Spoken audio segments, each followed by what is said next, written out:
recording. All right, welcome everybody. I'm going to share my screen briefly, and then I will ask my guest, Greg, and my friend, Greg, if he can actually see my screen. Oh, yes, I can.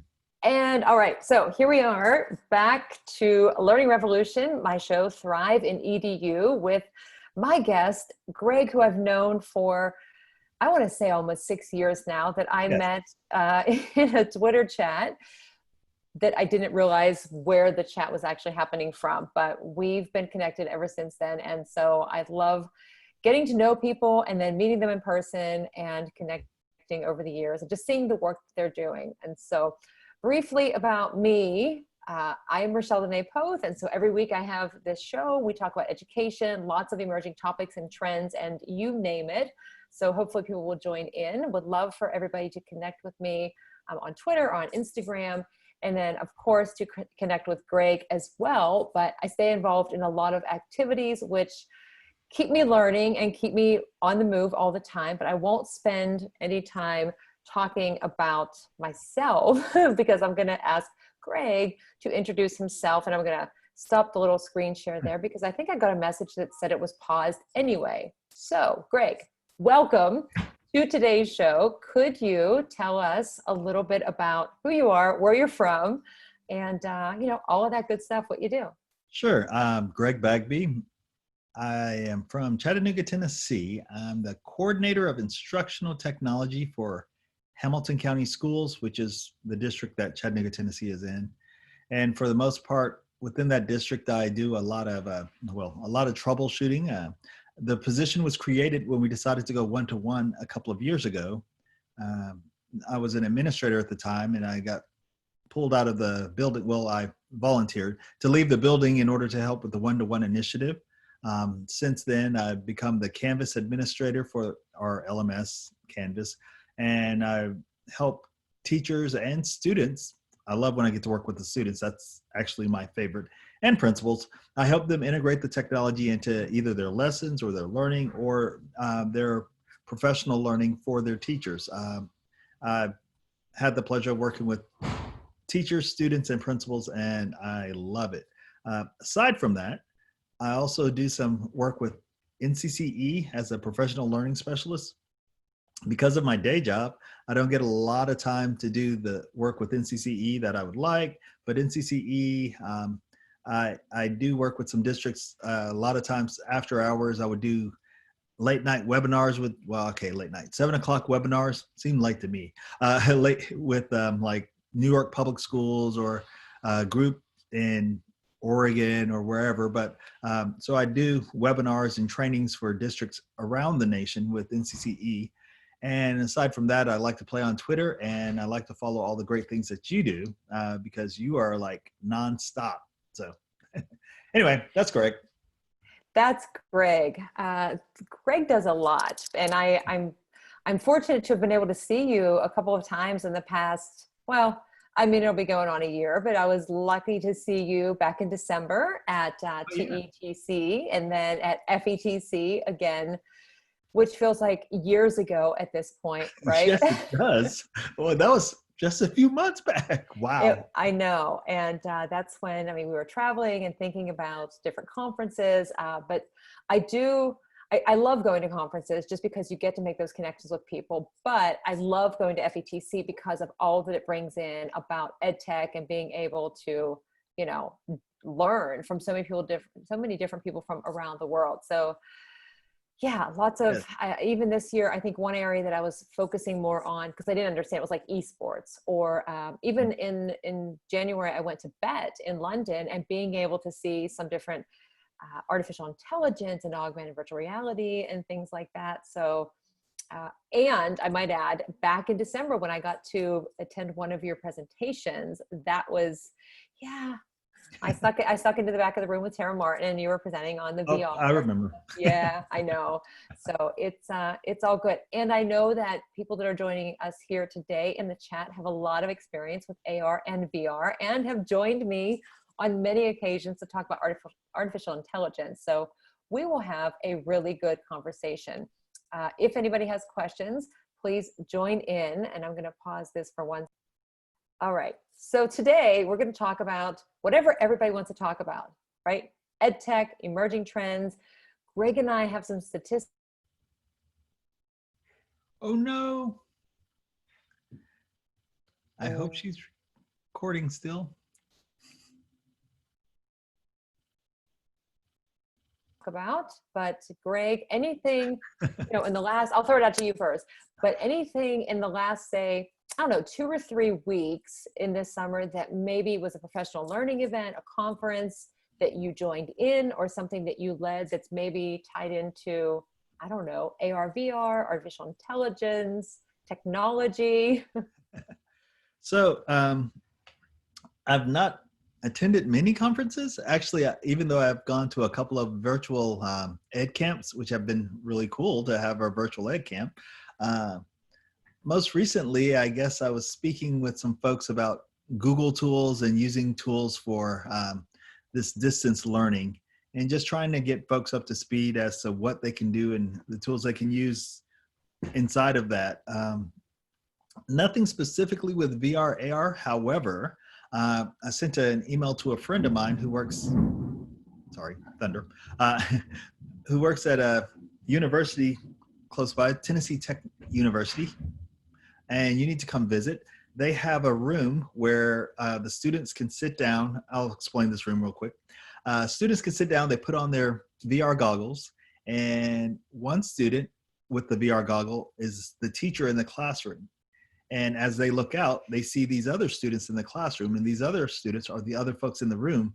And it creates avatars so that those students are mixed in with real students in a virtual environment. And the teacher has to, they have the teacher read Little Red Hen and watch the class for classroom management aspects. So the other folks with their VR headsets, they can move and do different things, and it reacts inside of the teacher's environment. And it's kind of amazing. And that's just one aspect. But anyway, I've asked him if I could use some of their materials, because another thing that they do is they have a 360 camera that's amazing. And it also costs $4,000, but they stick it in the middle of the room, and it's in the ed department. So teachers can get up and teach, and wherever you hear sound or whatever, you have your headsets on, and you can look around the room and see all the kids and hear the teacher and hear the comments from the kids. And I was thinking that would be perfect for teachers or administrators not wanting to go into classrooms or not having to go inside of a classroom. And they could literally do an observation virtually or in their own virtual headset. And I was just thinking that's something that we need to get apart, or we need to share out among more folks than just this one school in little bitty Cookeville, Tennessee.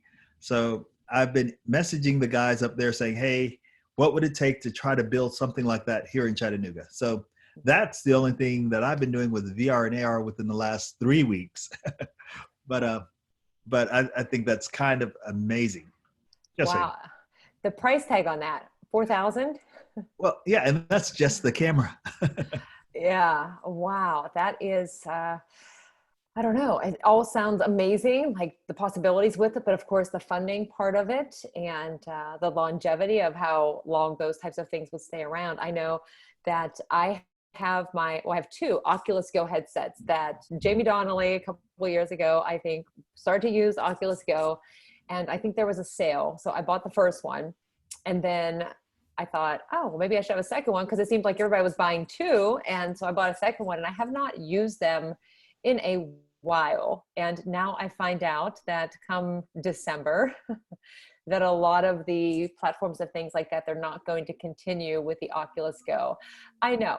So I have 2 also that I've not used for a while.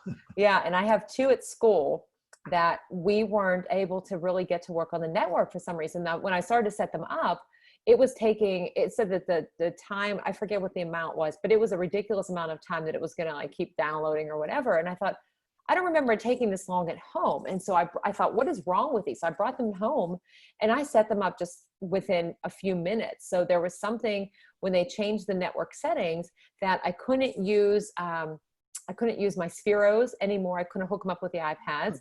I couldn't use the Oculus Go headsets. So I'm thinking, all right, so what's plan B or C, or keep going through the alphabet at that point. But yeah, so there's so many possibilities. I did a session yesterday that involved a little bit with the AR VR. Just, it's a session called Go Rogue, and it's about creating chaos. And so it's all these different ways that we can get students to be more involved in learning, but also to be actively learning. And so there are things on there like choice boards and project-based learning, but I decided to add in a little bit of the AR VR because I find that so many teachers think that just because they teach math or social studies or science, that they may not necessarily be able to use those tools in their classroom. I know for me, for years, I really, until I started to use Nearpod, I wouldn't even think about it because I thought, well, I'm just teaching Spanish. I would use it in my STEAM course until my students in my Spanish class said, how come we don't get to do the cool AR VR stuff? And I didn't have an answer. I said, I don't know. I didn't think about it. And so I'm often asked, how can I use this in my classroom if I'm teaching art or phys ed or music or whatever? And there are so many options that are out there. So we could talk about some of those too, but I did see a question in there from David about AR. So I don't know, I could answer, but I think I'm going to let Greg answer this one. Why are you, just thinking about the idea of AR and, enhancing learning, AR has become more and more, I don't know, it's not as ubiquitous as, say, your Wi-Fi, but ever since the whole idea of the Pokemon Go and you're chasing these things, now they have I'm not sure if you've seen the running glasses that you can put on, and it has an AR avatar running in front of you. It's a pacer, and you can run with that pacer. And I know that those tools are becoming more mainstream, but I think when we have creation tools like, I can't even think, I see, it starts with a C and I see the emblem. Anyway, Code there are spaces. Yes, thank you. You're I was welcome. like, I can see it. Places like Code Spaces and even the Merge Cube, the students can start creating some of their own things inside of AR or with AR. And then if you get into Unity and some of the tools like that, you can start creating VR worlds. And someone talked about going into a cave. This university that I was talking about, they actually have they worked brilliantly. It was their computer science department, their education department, their nursing department, and another department, I can't remember which. They all got together and they created simulations that would educate students on the uses of tobacco, because their county, there's a lot of tobacco use that's damaging the kids and killing them. So they created these virtual reality tours of the lungs, and this is what happens when you breathe. So they have the research from the nursing department or from the medical folks, and it was all, and the educators, they actually spoke during the VR sessions, and it's really cool the way that they got all these different departments to work together. Of course, the students were volunteering to work on these projects, but they ended up getting a capstone grade or something. And then they did another project with the Tennessee River, kind of the same thing. And yes, these are college students, but bringing the kids from different departments to work on their specific skill sets and then creating something in a virtual environment, I just thought was phenomenal. So what are your what's your take on AR in the classroom for enhancing learning? Yeah, I think, I mean, I keep my Merge Cube right here nearby. It's always there. But I just think that it has such an impact for students whenever they can actually create something, first of all. I mean, not just consuming, but have them actually creating something. But initially, I said this yesterday too, I wish that when I was taking geometry so many years ago, and when I was struggling and not getting the greatest grades ever, that I could grab a Merge Cube and be able to hold and look at those shapes and look at the angles and understand it, or trying to remember what are the order of the planets in the solar system, and be able to hold all of that in my hand and manipulate it and be able to understand and attach my own meaning to it. So I think there is such value in that.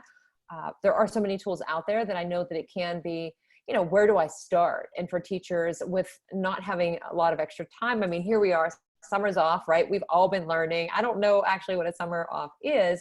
I do. Yeah. I mean, it is more relaxed, but it is a time to think about what we've done in our classroom and things that we might try. And at the end of this past school year, when schools are closed and everybody's kind of like, how do I get to the end of the year? I said, this is the time to try some new ideas. And so one of recommendations was augmented virtual reality, especially now if we are in hybrid or distance learning, giving students a chance like, hey, let's go to Spain, or let's take a look at whatever this place is that we're studying in our history class or in our science class.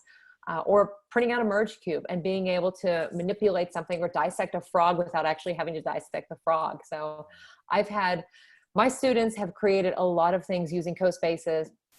Also Metaverse was another one they used. And then just even fun ones like Figment AR, which is the app that is augmented and virtual reality, because you have portals. So you can kind of create a portal and walk into it, record and tell a story. And so even yesterday in the conference I was talking about, I said, okay, so if students can't go into their classrooms, and as teachers, we can go in, but we're not actually teaching from them, we want our students to be able to recognize that space and become familiar with it. So why not use a tool like Figment AR or whatever? I mean, there's a lot of options out there.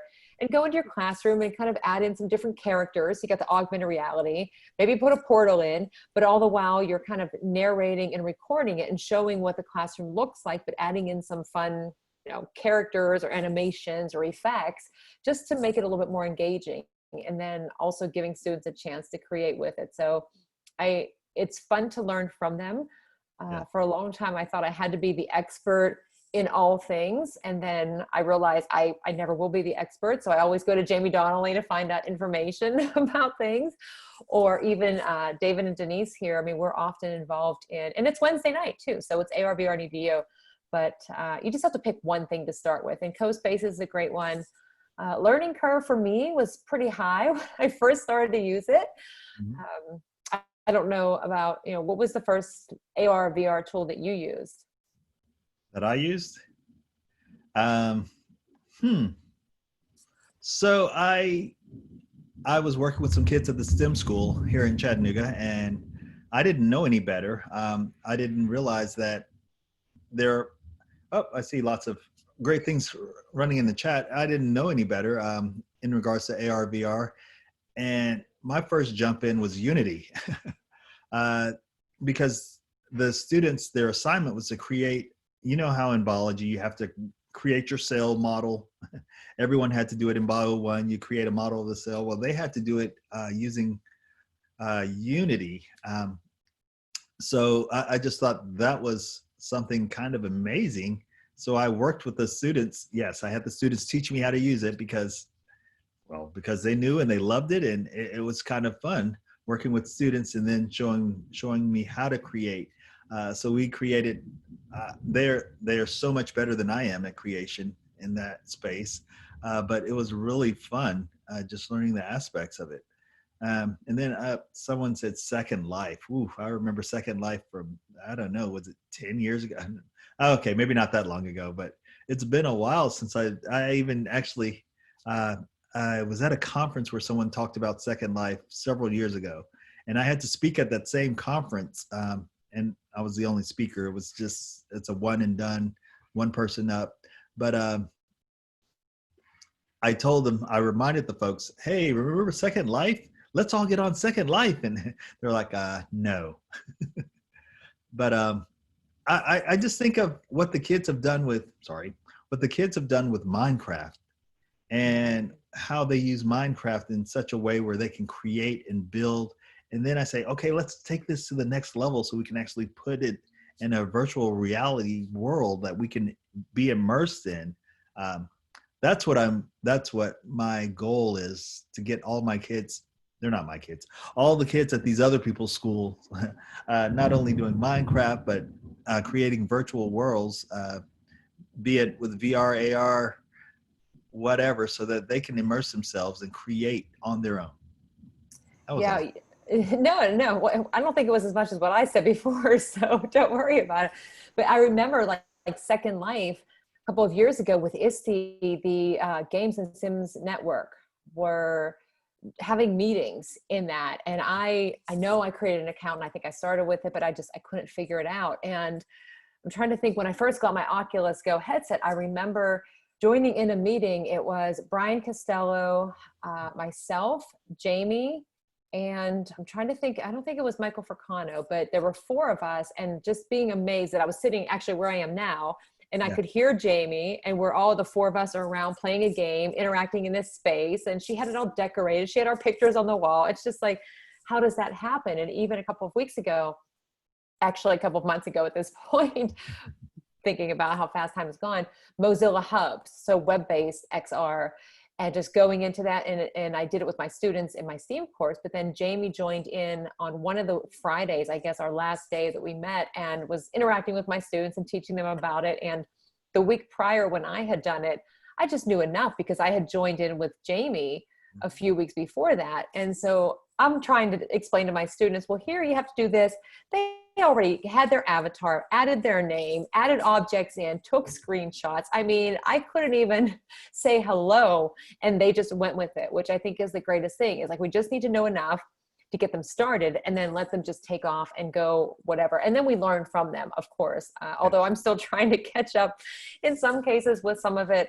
But there are some that there are definitely my go-tos, because I know as teachers, we don't have a ton of extra time. And when we can start with something that has examples or templates, or that not a huge learning curve, makes a difference. And so I do want to pause there for a second, because I did see, like you said, there's things going in the chat, and I don't want to miss anybody's questions.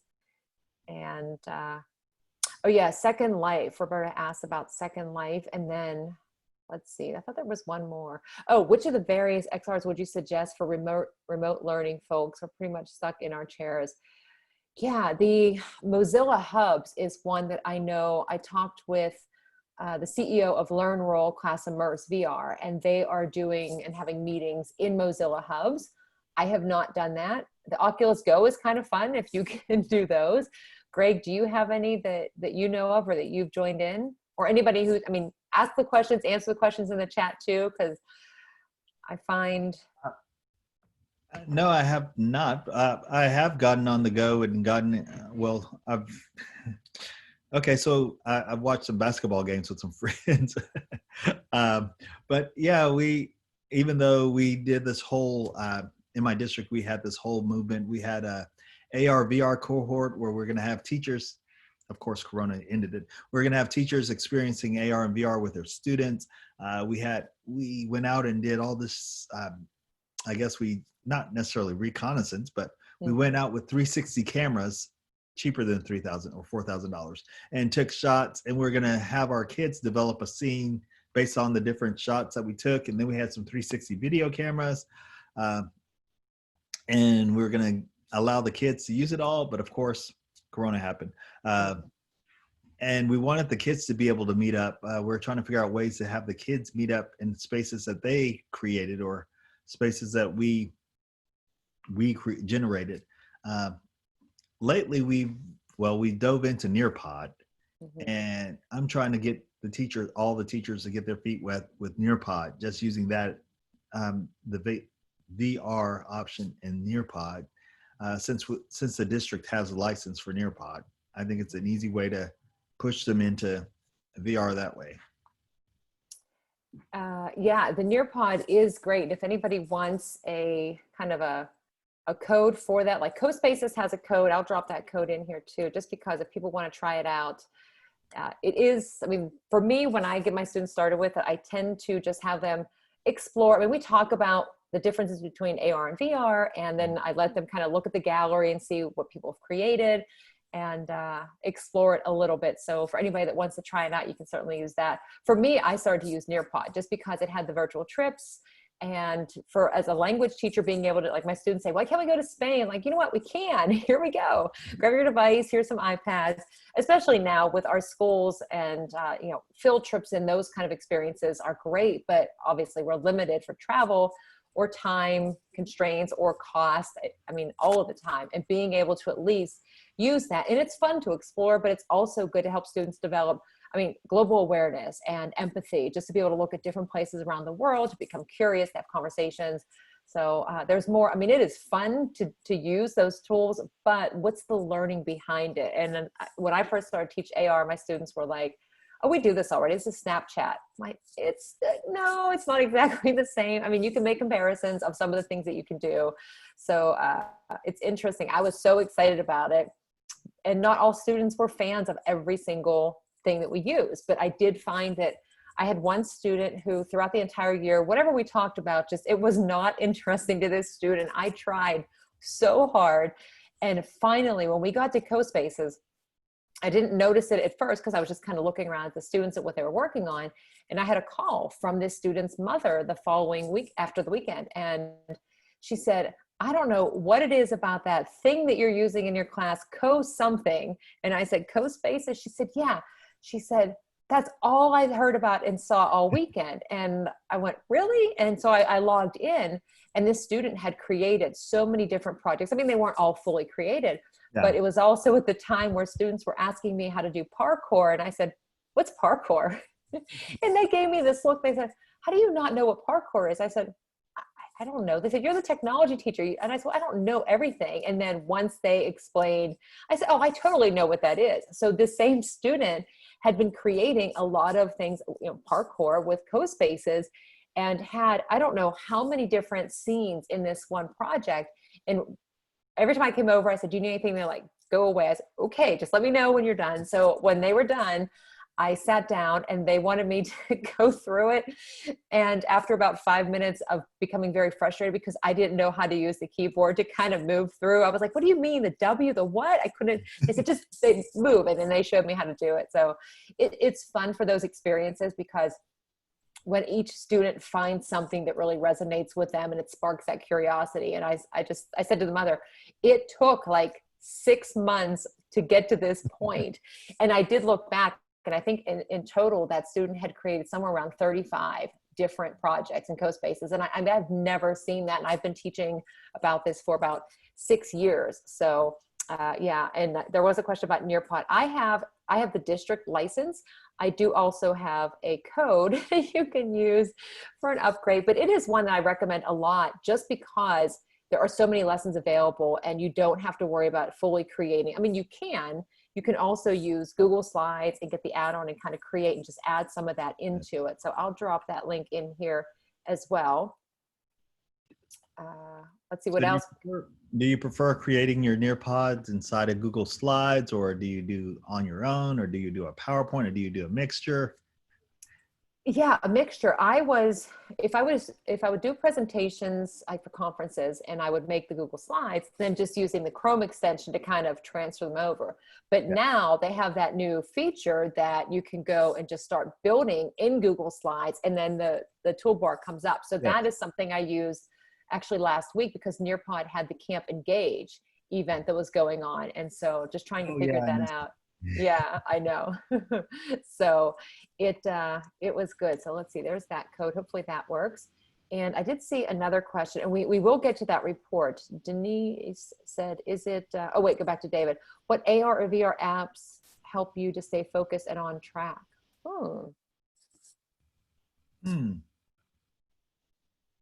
I know, I got to think about that one. There are so many, and I had just written a post for getting smart. Well, when I say just, I think I wrote it in March. It came out in April, and it had 15 different AR, VR apps and tools that you can use. And what I liked about the ones that I included in there was that they could easily be things that were used by families too, to have some fun throughout the summer or during the school year, just to teach about like what is augmented, or what is virtual reality, or I should say what are augmented virtual reality. I don't know, David, do you have any to suggest on that, or some that you could name and share with us? Because I'm curious about that. Do you have a link to this post? Yes, I'm going to grab that, and I'll drop that into the chat. Are you familiar with Steve Bambury?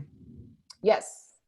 And the virtual I Teach website that he has. And I've referenced his site for, I guess, a couple of different things, like the benefits of VR in education. That's one of the things that he has up. And it reminded me of it when you were talking about empathy, because that's one of the things I do believe. Yeah, he talks about VR being an agent for empathy, which I totally agree. And as who was, is it David that's going to pull up some apps for us? But as he's thinking, there's a movie that's out. I assume it's on Netflix. I bought it a couple of years ago. It's called On the Way to School. And it basically shows the different paths that like 6 different kids take to school, and one's in Chile, another one's in Afghanistan, another one's in, I don't know. They're all in these different situations. Some folks, it takes them several days to get to school and they stay there. It's like a boarding school. Uh, these kids in Africa, they got to watch out for the elephants and the other animals. And anyway, it was this really cool, I would show it in school. Yes, bad Greg. Just to have the kids see that, oh yeah, so my mom drops me off. Yeah, that's how I get to school. Just seeing the different ways. And then after we were able to do that, we could pull up, well, we didn't do anything spectacular with VR. We just pulled up a Google Street View. I mean, what's the globe with Google and you zoom in? Anyway, Google Earth, yes. Google Earth, yeah. And we said, okay, so this is the path the kid took. And we would show them the path. And the kids, it was empathy agent. Yes, it works. So anyway, oh no, sorry, I just saw the last Yeah. the last chat. It said you're not valid. So I'm not. Yeah, no, I did check it too. I wonder if it's a case sensitive. So I'll just copy this from here because it should work, but we will double check here. And if it doesn't work, you can always send me a DM on Twitter. So we'll try that one again.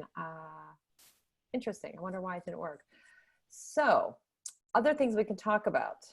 Let's talk about preparing students for the future. So I got this report that came out where they did a survey, and it was talking about Generation Z being interested in technology, but feeling like completely unprepared for careers. And it was study data that was done and compiled from IBM and Morning Consult that did a lot of different, I guess, surveys and asked questions and interviewed different students. And I mean, there was so much that went into it. And actually the statistics and all of the information that came back, they did a study of students ages 14 to 18, I think.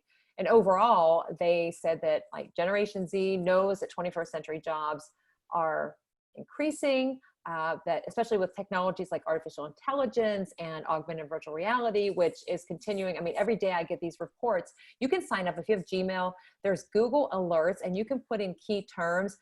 I could cut down on my inbox if I would limit some of those, but if you're interested to know artificial intelligence middle school or artificial intelligence education, like whatever terms you put in, it will search all of the news all over the world, and it'll give you either a weekly or even a daily, or as it's kind of breaking news to you. So that's how I get a lot of information. But so back to this study, the highlights were that 69% of students believed that artificial intelligence will have a very or a somewhat big impact on their life and career. Okay, so 69% think AI going to be a big impact, but half of them felt that they were only properly kind of equipped to use it. So thinking about our classrooms or our roles in education, I mean, it's surprising how much we all interact with AI every single day. And you mentioned Netflix, and I always laugh because like I've never seen Netflix, but things like that kind of track our usage and kind of get to know us and make recommendations. And so it's surprising how much is out there that we are using and don't realize, but that's just the essence of AI. But for us, I mean, what are some ways that as teachers, as coaches, as administrators, like we can help our students to better understand these technologies? Well, I think one of the things that we need to do is start using them in the schools. Well, not just using them in the schools, but make folks aware that that's what's going on. I'm just trying to think that I'm positive there's AI was used or in this elementary school today, but how did we use it?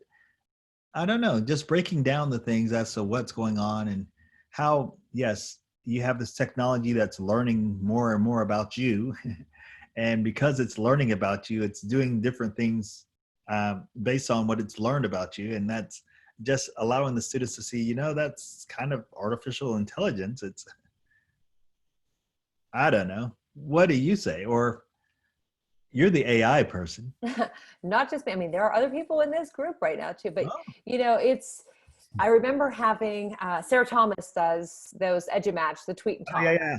And David and Denise joined, and so did Julie at one point we had a one, a two, a three different portions of it because the conversation, there was just so much to talk about, like what's the impact now in education and the future of work and all of that. And I remember I was in South Carolina at the time. I went to visit my parents last year and sitting there and saying, they have the smart homes, and the home can learn based on the temperature when you adjust the settings or the lights. And I said, I'm good. I don't need for my house to know me or something like that.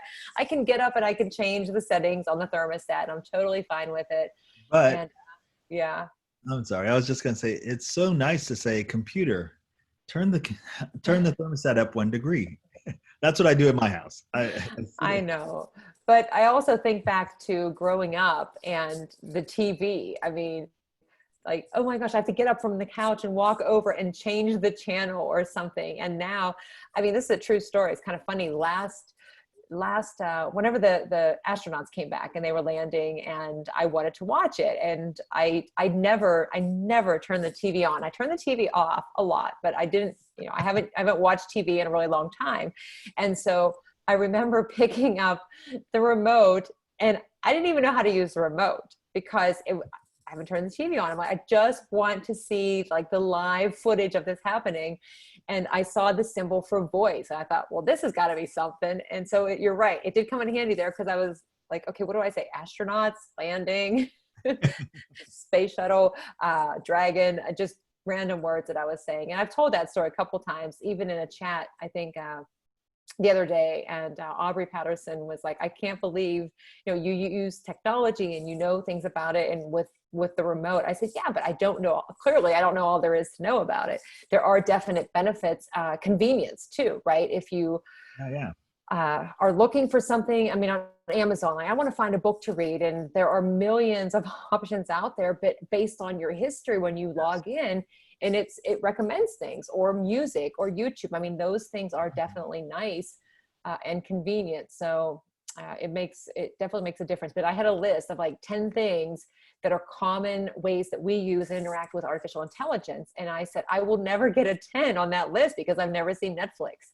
But the other ones were common things, using Uber or Lyft or something like that. Amazon, Netflix was another one.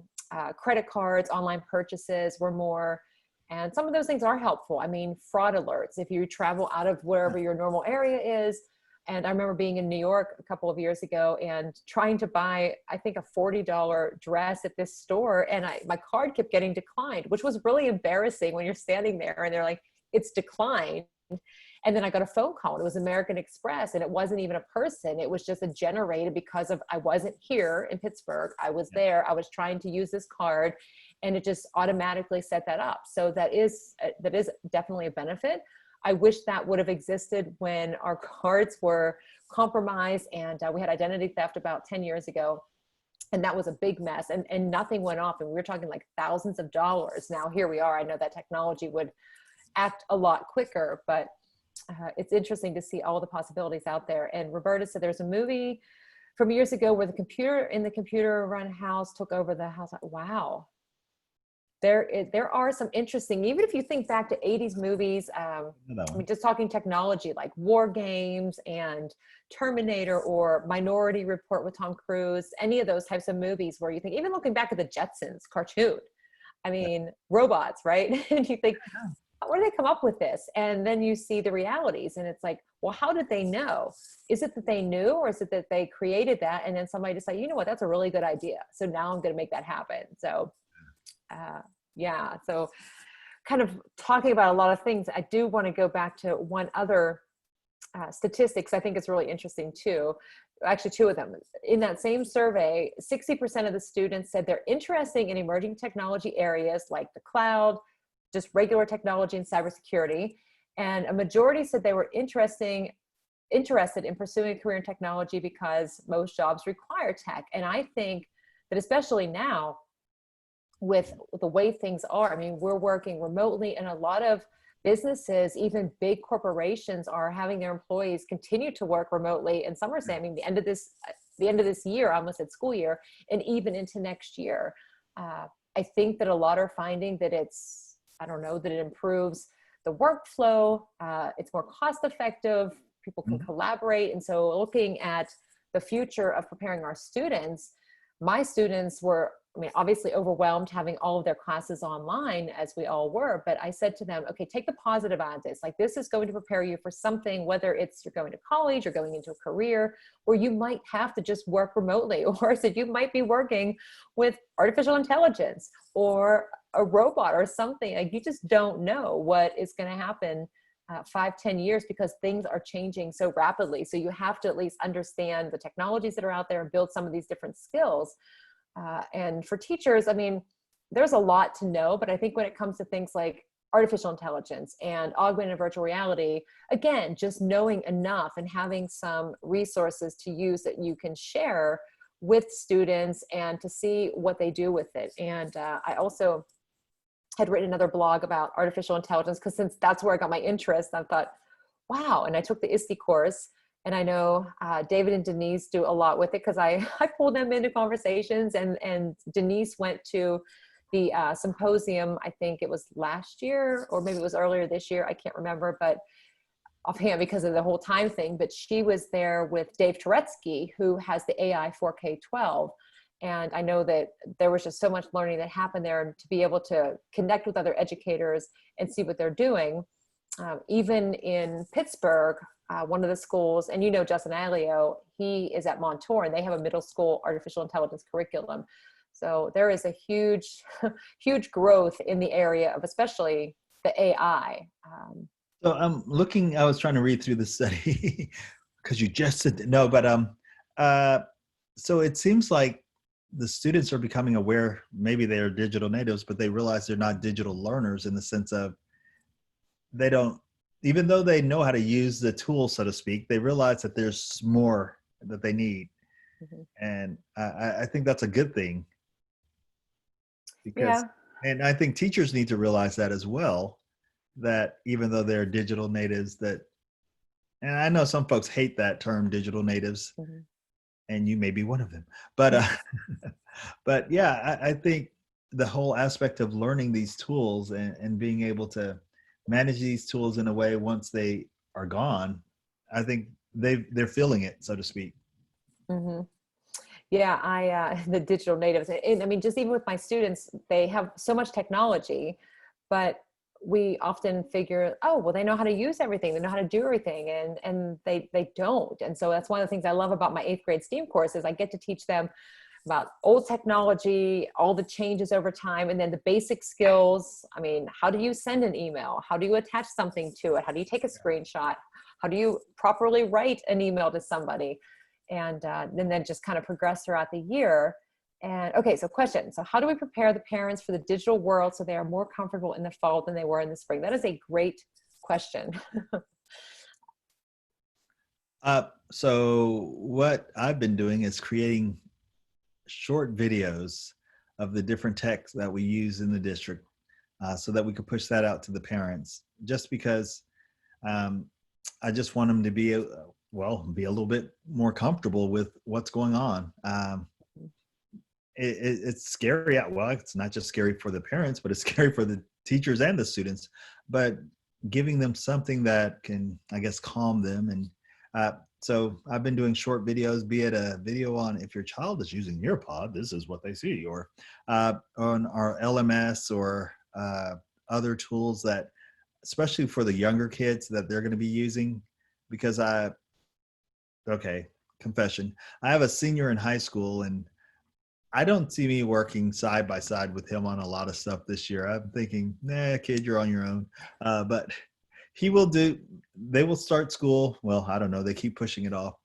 His school is supposed to start last week, and now I think it's starting next week.